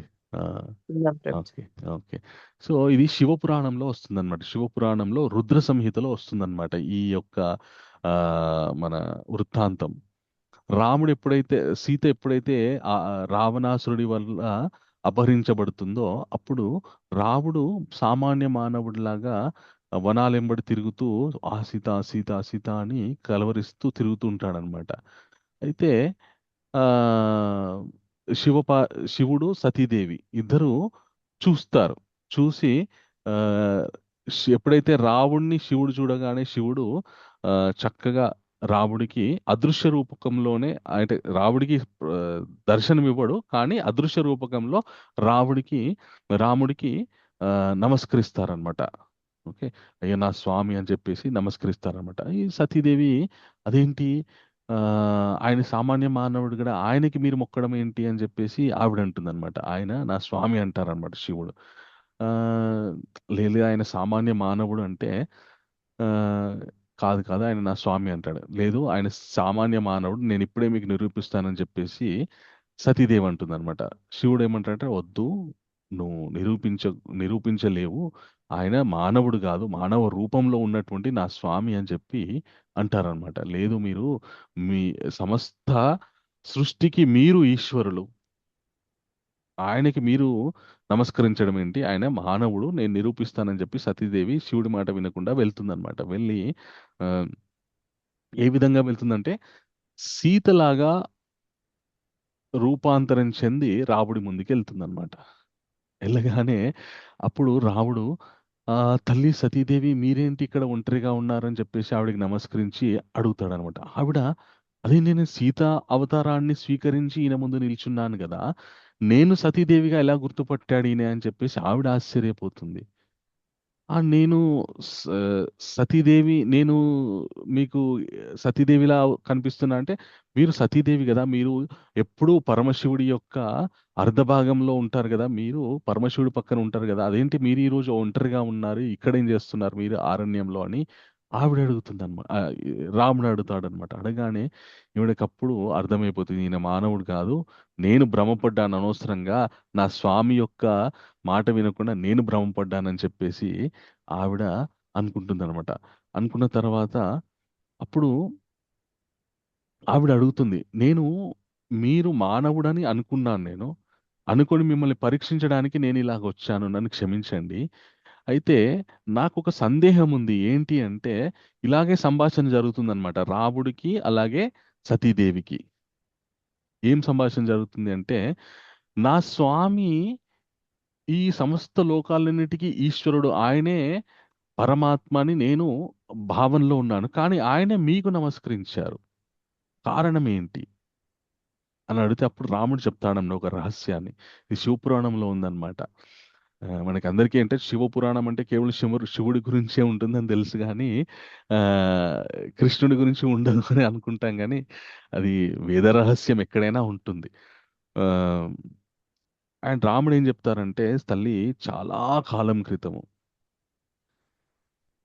స్వామి శివుడు పరమేశ్వరుడు నన్ను గోలోకంలో ఈ సృష్టి అంతటికీ సార్వభౌముణ్ణి చేసి తనని తాను కూడా నాకు భక్తుడిగా సమర్పించుకున్నాడు. సో అప్పటి నుండి ఆ గోలోకంలో నన్ను స్వామి ప్రతిష్ఠించి తనని తాను భక్తుడిగా సమర్పించుకొని తనకంటే నాకే ఎక్కువ శక్తులు ఉంటాయి అని ఆయన ఆ నన్ను ఆరాధించడం జరిగింది గోలోకంలో అని రాముడు చెప్తాడనమాట. అప్పుడు అలా నేను ఎప్పుడెప్పుడైతే అవసరం అవుతుందో అప్పుడప్పుడు ఇలాగ రూపాలు తీసుకొని వస్తుంటాను అని చెప్తాడనమాట. చెప్పగానే అప్పుడు సతీదేవికి తనకున్నటువంటి అనుమానం నివృత్తి జరుగుతుంది. అప్పుడు శివుడి దగ్గరికి వెళ్తుంది. శివుడి దగ్గరికి వెళ్ళగానే ఆయన నా స్వామిని నువ్వు అనుమానించావు కాబట్టి నేను నీతో మాట్లాడనని ఆయన కొద్ది కాలం సతీదేవిని త్యజిస్తాడనమాట. అంటే తాత్కాలికంగా త్యజిస్తాడనమాట. అంటే కోపం వస్తుంది ఆయనకు సతీదేవి మీద, నా స్వామిని నువ్వు అనుమానిస్తావా అని చెప్పేసి. ఓకే, అంటే ఇక్కడ మనం అర్థం చేసుకోవాల్సింది ఏంటి అంటే అంత గొప్ప దేవతలు శక్తి స్వరూపిణి సతీదేవి అంటే. ఆ తర్వాత సతీదేవి దాక్షాయిని తన దక్షుడి యొక్క కూతురు కాబట్టి దక్షయజ్ఞంలో అవమానిస్తాడు కాబట్టి ఆవిడ ఆ శరీరంతో నేను ఉండను అని చెప్పేసి ఆ శరీరాన్ని వదిలిపెడితే ఆ శరీరమే మనకి భగవంతుడు సుదర్శన చక్రంతోని ఆ శరీరాన్ని 18 భాగాలుగా చేసి మన భారతదేశం మొత్తంలో శక్తి పీఠాలుగా స్థాపించడం జరిగిందనమాట. అంటే ఆవిడ శక్తి స్వరూపుడు. మనము చాలా ఆరాధిస్తూ ఉంటాం. మనకి మాతాజీస్ చాలా కనెక్టెడ్ అయి ఉంటారనమాట తల్లికి వివిధ రూపాల్లో, లలితలాగా, అలాగే శాకంబరి లాగా, అలాగే కాత్యాయని లాగా ఎన్నో వ్రతాలు చేస్తుంటారనమాట. అంత గొప్ప పూజలు ఆరాధనలు అందుకునేటటువంటి దేవతామూర్తియే ఒకానొకప్పుడు కృష్ణుని గురించినటువంటి సార్వభౌమత్వాన్ని అర్థం చేసుకోవడంలో పొరబడింది. అంటే సామాన్యమైనటువంటి మానవులకి మనకి ఏ విధంగా అర్థమవుతాడు స్వామి? చాలా కష్టం అర్థం చేసుకోవడం, ఒప్పుకోలేం మనం. ఎందుకంటే మనకి ఇంత పూర్వం ఉన్నటువంటి నమ్మకాల వల్ల, లేదంటే అజ్ఞానం వల్ల కావచ్చు, లేదంటే మనకి ధర్మం మీద రుచి లేకపోవడం వల్ల కావచ్చు, లేదంటే మనకి భగవంతుని మీద సరైనటువంటి ప్రేమ లేకపోవడం వల్ల కావచ్చు, భగవంతుని అర్థం చేసుకోవడం చాలా కష్టం. అందుకే స్వామి నామే విదుసురాగన ప్రభవం న మహర్షయ అహమాదిరిహి దేవానా మహర్షీనాంశ సర్వసహ అని చెప్తున్నారనమాట. నన్ను అర్థం చేసుకోవడం దేవతలకి మహర్షులకే సాధ్యం కాదు. అయినా నీ మంచి కోరి, నీ హితాన్ని కోరి నేను ఏ విధంగా ఉన్నాను, నా ముఖ్యమైనటువంటి విభూతుల శక్తులు ఏంటో నేను నీకు చెప్పబోతున్నాను అని చెప్పి మళ్ళీ స్వామి ఏం చెప్తారంటే ఎవరైతే ఈ విషయాన్ని అర్థం చేసుకుంటారో, ఈ విషయాన్ని తెలుసుకుంటారో, యోమాం అజమనాదిం చ వేత్తి లోకా మాహేశ్వరం అసమ్మూఢ సమర్థ్యేషు సర్వ పాపై ప్రముచ్యతే.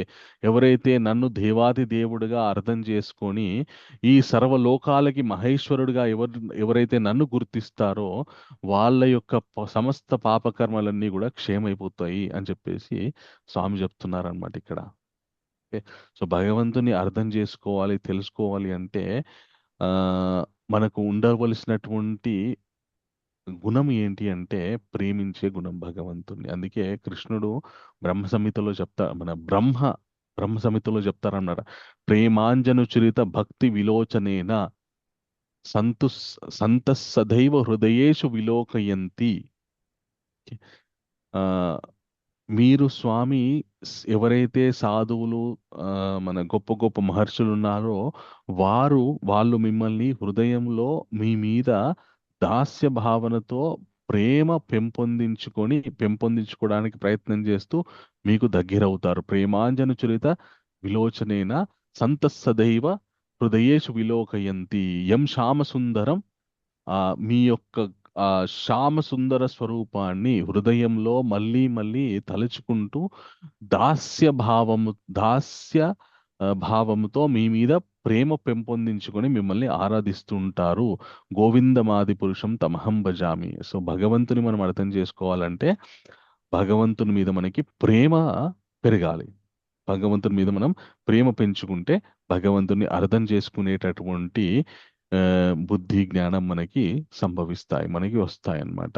సో భగవంతుని మనం ప్రేమించాలి అంటే మనకి కావలసినటువంటి మనకి ఆ ముఖ్యంగా ఆయన గురించి ఎంత ఎక్కువ తెలుసుకుంటే ఆయన మీద అంత ప్రేమ మనకి పెంపొందుతుంది అనమాట. అందుకే శ్రీల ప్రభుపాదుల వారు ఇక్కడ భాష్యంలో రెండో శ్లోకం భాష్యంలో చెప్తారనమాట, భగవంతుని గురించి ఎంత వింటే ఎంత శ్రవణం చేస్తే మనకి ఆయన మీద ప్రేమ పెరుగుతుంది అని చెప్పి మన రెండో శ్లోకంలో చెప్తారు. సో అది భగవంతుడు ఈ దశమోధ్యాయంలో అర్జునుడికి తన గురించినటువంటి విభూతులను గురించి చెబుతూనే అవి తెలుసుకోవడం వల్ల ఏం ప్రయోజనం జరుగుతుంది అని మొట్టమొదటనే ఆవిష్కరిస్తూ మనని ఈ అధ్యాయాన్ని ముందుకు తీసుకెళ్తారనమాట స్వామి. సో ఈ అధ్యాయానికి చాలా చాలా ప్రాముఖ్యత ఉంది. ఈ అధ్యాయం యొక్క గొప్పతనం మహాత్మ్యం గురించి చెప్పి నేను ముగించడానికి ప్రయత్నం చేస్తాను. చాలా కాలం క్రితము మనకి ఈ భగవద్గీత గురించినటువంటి విశేష మహాత్మ్యాలన్నీ కూడా శివుడు పార్వతీదేవికి వివరిస్తూ ఉంటారనమాట. ఏ అధ్యాయం వల్ల ఏ అధ్యాయాన్ని పారాయణ చేయడం వల్ల ఎంత గొప్ప స్థితికి వెళ్తారు మనుషులు అనేటటువంటి విషయాల్ని పార్వతీదేవికి పరమశివుడు పద్మపురాణంలో ప్రతి భగవద్గీత అధ్యాయం యొక్క గొప్పతనాన్ని వివరిస్తూ ఉంటాడనమాట. అలాగే ఈ దశమోధ్యాయం యొక్క గొప్పతనాన్ని కూడా వివరిస్తూ ఏం చెప్తారంటే, ఒకసారి వారణాసి నగరంలో ధీరబుద్ధి అనేటటువంటి ఒక బ్రాహ్మణుడు ఉండేవాడు అనమాట. ఈయన ఓకే, హరే కృష్ణ. స్వర్ణ శ్రీమాతాజీ ఆయన రెస్ట్ చేశారు. హరే కృష్ణ ప్రభుజీ. హరే హరే కృష్ణ కృష్ణ. ప్రభుజీ 10వ అధ్యాయంలో 10.22లో చెప్తారు కదా, సర్వాధిపతి అయిన ఇంద్రుడిని కూడా నేనే అని చెప్తారు కదా కృష్ణుడు. మరి గోవర్ధన లీల అప్పుడు మరి ఇంద్రుడే తెలియకుండానే అలా చేసి ఉంటారా? అది లీల కోసం అలా జరిగిందా అని. Very good. ఖచ్చితంగా అదే మీ ప్రశ్న. మనం ఈ మహాత్మ్యం తెలుసుకున్న తర్వాత నేను మీ ప్రశ్నకి జవాబు చెప్తాను. హరే ఓకే, కృష్ణ. హరే కృష్ణ. సో వారణాసి నగరంలో ధీరబుద్ధి అనే ఒక బ్రాహ్మణుడు ఉండేవాడు అనమాట. ఆ బ్రాహ్మణుడికి ఎక్కడికి వెళ్తే అక్కడికి శివుడు ఆ బ్రాహ్మణుడిని ఫాలో అవుతూ ఉండేవారు అనమాట. ఇది చూసి శివుడికి పరమ భక్తుడైనటువంటి భృంగికి డౌట్ వచ్చింది అనమాట, అనుమానం వచ్చింది, అంటే సందేహం కలిగింది. అరే ఏంటి, స్వామిని ఆరాధించడానికి దర్శనం చేసుకోవడానికి అందరు వస్తుంటే నా స్వామి ఏంటి ధీరబుద్ధి వెనకాల వెళ్తున్నాడు ఎక్కడికంటే ఎక్కడికి అని చెప్పేసి ఆయనకి ఒక సందేహం కలుగుతుంది. స్వామిని అడుగుతాడు, స్వామి మీరెందుకు ఆ బ్రాహ్మణుడి వెనకాల వెళ్తున్నారు మీరు అని అడుగుతాడు. అడగానే అప్పుడు శివుడు చెప్తారనమాట, భృంగి ఒకానొక సమయంలో నేను కైలాస పర్వతం మీద ఏకాంతంలో కూర్చొని ఉన్నప్పుడు ఆశ్చర్యకరంగా ఎక్కడి నుండో ఒక నల్ల హంస వచ్చి నా పాదాల మీద పడి నా పాదాల మీద ఒక చక్కటి కలువ పువ్వుని అర్పించింది. నేను ఉన్నట్టుండి ఇక్కడికి ఎలా వచ్చింది ఈ నల్లటి హంస అని నేను ఆ హంసని నువ్వు ఎక్కడి నుండి వస్తున్నావు అని చెప్పేసి అడిగాను. అడిగితే ఆ హంస, స్వామి మీరు త్రికాల జ్ఞానులు, మీకు అంతా తెలుసు, అయినా కూడా మీరు నన్ను అడుగుతున్నారు. సరే మీరు అడిగారు కాబట్టి చెప్తున్నాను స్వామి, నేను బ్రహ్మలోకంలో ఉండేటటువంటి హంసని. నేను ఆకాశ మార్గంలో విహరిస్తూ ఉన్నప్పుడు ఒక చోట ఉజ్జయిన ప్రాంతంలో ఒక చక్కటి సరోవరం ఉంది. ఆ సరోవరంని దాటి వెళ్తూ ఉంటే ఆకాశంలో ఉన్నటువంటి నేను నా శక్తిని కోల్పోయి కింద పడిపోయాను నేను ఒకటేసారి. అండ్ కింద పడిపోయి నా శరీరం మొత్తం నలుపు రంగులోకి మారిపోయింది. నేను ఎందుకు ఇలా జరిగిందని ఆశ్చర్యపోయి ఆలోచిస్తూ ఉంటుంటే ఆ సరోవరంలో ఒక 5 తామర పువ్వుల సమూహం ఉంది. అందులో ఒక వాణి వినిపించింది. ఓ హంస, నువ్వు ఇక్కడ నుండి ఈ సరోవరాన్ని దాటి వెళ్ళలేవు. ఎందుకంటే ఇక్కడ నా శక్తి విస్తృతంగా ఉంది. నా శక్తి దాటి ఎవరు వెళ్ళలేరు. ఆ, ఈ దాటి వెళ్తున్నావు కాబట్టి నా శక్తికి నీ శక్తి సరిపోదు కాబట్టి నువ్వు కింద పడిపోయి ఈ శరీరం మొత్తం నల్లగా మారిపోయింది అని వాణి వినిపిస్తుంది అనమాట. వినిపిస్తూ ఉంటే ఎవరు మీరు ఎవరు మాట్లాడుతున్నారని ఈ హంస, నలుపు రంగులోకి మారిపోయినటువంటి హంస ఆ కలువ పూల సమూహాన్ని అడగానే చెప్తుంది అనమాట. ఆ కలువ పూల యొక్క సమూహంలో వస్తున్నటువంటి వాణి ఏం చెప్తుందంటే, నేను ఒకానొకప్పుడు నేను లక్ష్మీదేవిని ఆరాధించేదాన్ని. నేను లక్ష్మీదేవి, సాక్షాత్ లక్ష్మీదేవి యొక్క పరిచారికలలో ఒకానొక పరిచారికని నేను. కానీ దురదృష్టవశాత్ ఇక్కడ నేను శాపగ్రస్తురాలై పడిపోయి ఉన్నాను. అయితే నేను లక్ష్మీదేవి యొక్క పరిచారికని ఎలా అయ్యానో నీకు చెప్తాను. ఇంతకంటే ఈ జన్మ కంటే 2 జన్మల ముందు నేను ఒక సామాన్య గృహిణిని. నేను ప్రతినిత్యం నా భర్తని సేవించుకునేదాన్ని. ఓ రోజు నా భర్త ఇంటికి వచ్చిన సమయంలో నేను ఆయనకి సేవ చేయడంలో కొద్దిగా మరిచిపోయి నా దగ్గర ఉన్నటువంటి రామచిలుకతో నేను ఆడుకుంటున్నాను. దాంతో ఆడుకుంటున్నటువంటి సమయంలో నా భర్త వచ్చినటువంటి విషయాన్ని నేను గ్రహించక ఆయనకి సేవ చేయడంలో నేను ఆలస్యం చేశాను. దానికి నా భర్త ఆగ్రహించి, నువ్వు పక్షి మీద అంత ప్రేమ పెంచుకున్నావు కాబట్టి నువ్వు పక్షివై పుట్టు అని చెప్పేసి నన్ను శపించారు ఆయన. ఆ తర్వాతి జన్మలో నేను రామచిలుకగా పుట్టాను.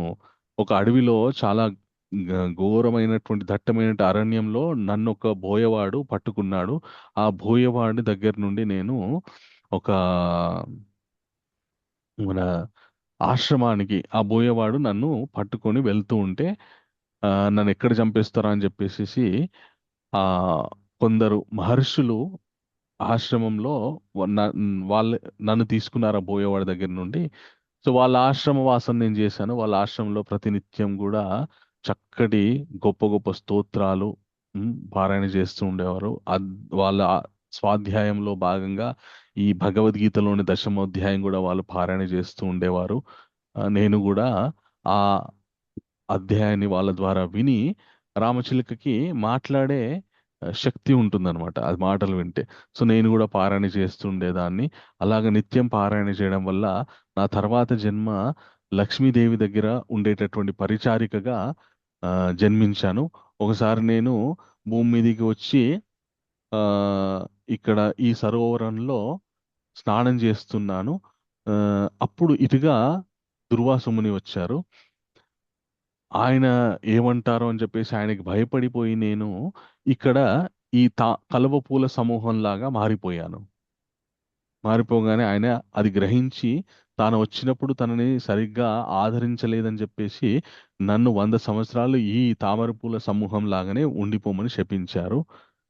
అందుకని అప్పటి నుండి నేను ఈ తామర పూల సమూహం లాగానే ఇక్కడ నివాసం చేస్తూ ప్రతినిత్యం నేను భగవద్గీత 10వ అధ్యాయాన్ని పారాయణ చేస్తున్నాను. సో అందుకు నాకు అంత శక్తి వచ్చింది. నా శక్తిని తట్టుకోలేక నువ్వు కింద పడిపోయావు కాబట్టి నేను నీకు 10వ అధ్యాయాన్ని ఉపదేశం చేస్తాను అని చెప్పి 10వ అధ్యాయాన్ని ఉపదేశం చేసి ఆవిడ కూడా తన శాపం నుండి విముక్తి అయిపోయి ఆవిడ ఊర్ధ్వలోకాలకు వెళ్ళిపోతుంది.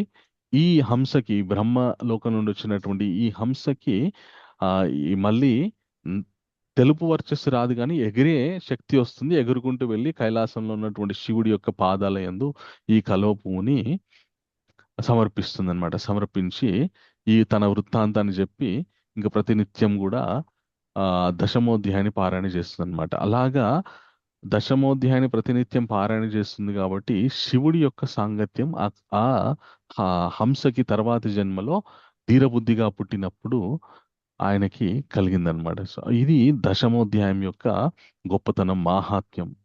దీన్ని పరమశివుడు పార్వతీదేవికి చెప్తాడనమాట.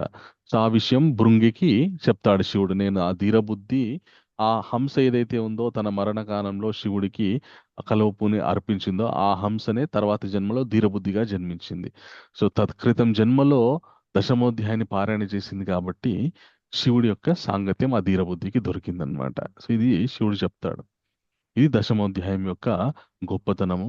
సో దీంట్లో మనకి స్వామి యొక్క వివిధ విభూతులు గురించి మనము తెలుసుకుంటాము. ఏ ఏ విభూతులు స్వామికి ఉన్నాయి అంటే అవి కేవలము ఈ అధ్యాయం ఎలాగో మనం మొత్తం తెలుసుకుంటాం కాబట్టి చెప్తూ చెప్తూ చివరిగా ఒక రహస్యాన్ని కూడా చెప్తారనమాట. అది కూడా మనం ఈ అధ్యాయంలో తెలుసుకుందాం. ఓకే.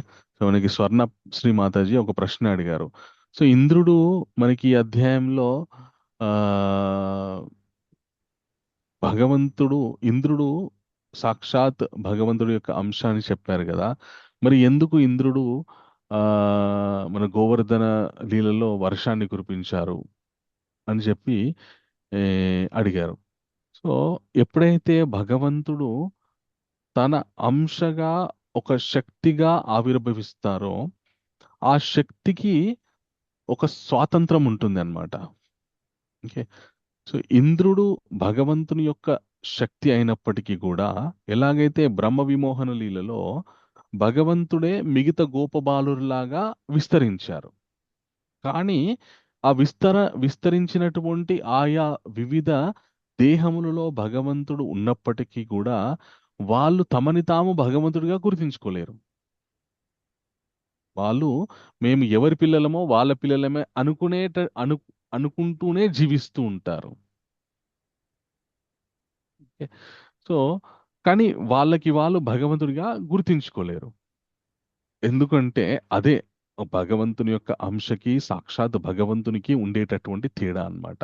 సో మనందరం కూడా భగవంతుని యొక్క అంశలమే. ఓకే. సో ఇప్పుడు మరి మనమందరం కూడా భగవంతుని యొక్క అంశలమైనప్పుడు మనని మనం భగవంతునిగా గుర్తించుకుంటామా? గుర్తించుకోకూడదు కూడా. ఎందుకంటే భగవంతునికి ఉండేటటువంటి శక్తి వేరు, మనకి ఉండేటటువంటి శక్తి వేరు.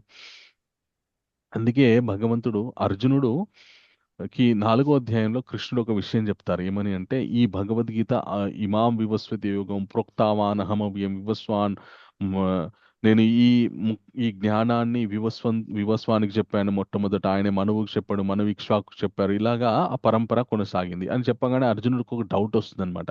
అదేంటి వివస్వాన్ అంటే సూర్య భగవానుడు, ఆయన మీకంటే చాలా పెద్దవాడు కదా, మీకంటే అయినటువంటి ఆయనకి మీరెలా చెప్పారు అని చెప్పి అర్జునుడు అడుగుతాడనమాట. అడగానే అప్పుడు కృష్ణుడు చెప్పాడనమాట కృష్ణుడు చెప్తాడనమాట బహూనీమే వ్యతీతాని జన్మాని తవ చార్జున తాన్యహం వేద సర్వాణి నత్వం వేత్తా పరంతప అజోపిసన్ అవ్యాత్మ భూతానాం ఈశ్వరోపిసన్ ప్రకృతిం స్వామధిష్ఠాయ సంభవామి ఆత్మమాయ అంటారనమాట. నాయన అర్జున, నువ్వు నేను ఎన్నో జన్మలు ఎత్తాం.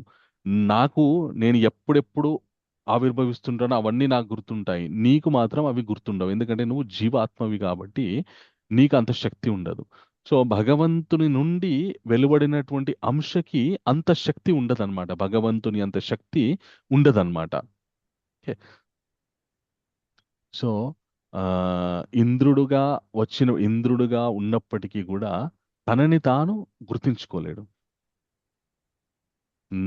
నాకు ఈ రూపం భగవంతు నుండే వచ్చింది, ఈ శక్తి భగవంతు నుండే వచ్చిందని గుర్తించుకోలేడు. ఎందుకు అంటే అదే మన ఈ భౌతిక జగత్తులో ఉన్నటువంటి మాయ. ఎప్పుడు ప్రతినిత్యం మనం మాయామోహితులం అవుతుంటాం కాబట్టి నేను భగవంతుని యొక్క అంశని, ఆయనకి దాసుడిగా నేను మారాలి, నేను ఆయనకి దాసుడు అవ్వాలి, ఆయనతోని ప్రేమైక సంబంధాన్ని పెంచుకోవాలి అనేటటువంటి ఈ విషయం మనము మాయ ద్వారా మనకున్నటువంటి భోగభాగ్యాల ఐశ్వర్యాల వల్ల ప్రతినిత్యం మర్చిపోతుంటాం అనమాట. అందు గురించే మనము ప్రతినిత్యం సాధన ఎందుకు చేస్తుంటామంటే మనం మర్చిపోయినటువంటి విషయాన్ని మళ్ళీ మళ్ళీ గుర్తు చేసుకుంటూ ఉంటే మనకి ఆ జ్ఞాపకంతో ఉండి మళ్ళీ మన నిజస్థానమైనటువంటి భగవద్ధామానికి వెళ్ళేటటువంటి అవకాశం ఉంటుంది. కాబట్టి ప్రతిరోజు మనం ప్రతినిత్యం సాధన చేస్తూ ఉన్నాం అన్నమాట. ఎందుకంటే ఈ భౌతిక జగత్తు మాయ యొక్క ఆధీనంలో ఉంటుంది కాబట్టి, ఆ మాయాదేవి యొక్క ఆధీనంలో ఉంటుంది కాబట్టి ఇక్కడ ఆవిడ యొక్క ఆధిపత్యమే నడుస్తుంది. కానీ ఆవిడ యొక్క ఆధిపత్యం నడుస్తున్నప్పుడు కూడా మనం భక్తితో ఉంటే ఆవిడ మనని కరుణిస్తుంది. ఆవిడ మనకిస్తున్నటువంటి భౌతిక విషయాల వెంబడే మనం వెంపర్లాడుతూ వెళ్తే ఇంకా అలాగే మనం తిప్పేస్తుంది. నాకు అవి వద్దు తల్లి, నాకు భగవద్భక్తే కావాలంటే ఆవిడ మనని మంచి భగవంతుని యొక్క దైవీ గుణానికి మనం దైవీ గుణం యొక్క సాంగత్యం మనకు దొరికే విధంగా మనల్ని అనుగ్రహిస్తుంది అనమాట. సో అది క్లియర్ అయిందా మాతాజీ క్వశ్చన్? కృష్ణ ప్రభుజీ, క్లియర్ అయింది Prabhuji. Thank thank you. You. Hare Krishna. ఇంకెవరికైనా ప్రశ్న ఉంటే అడగవచ్చు.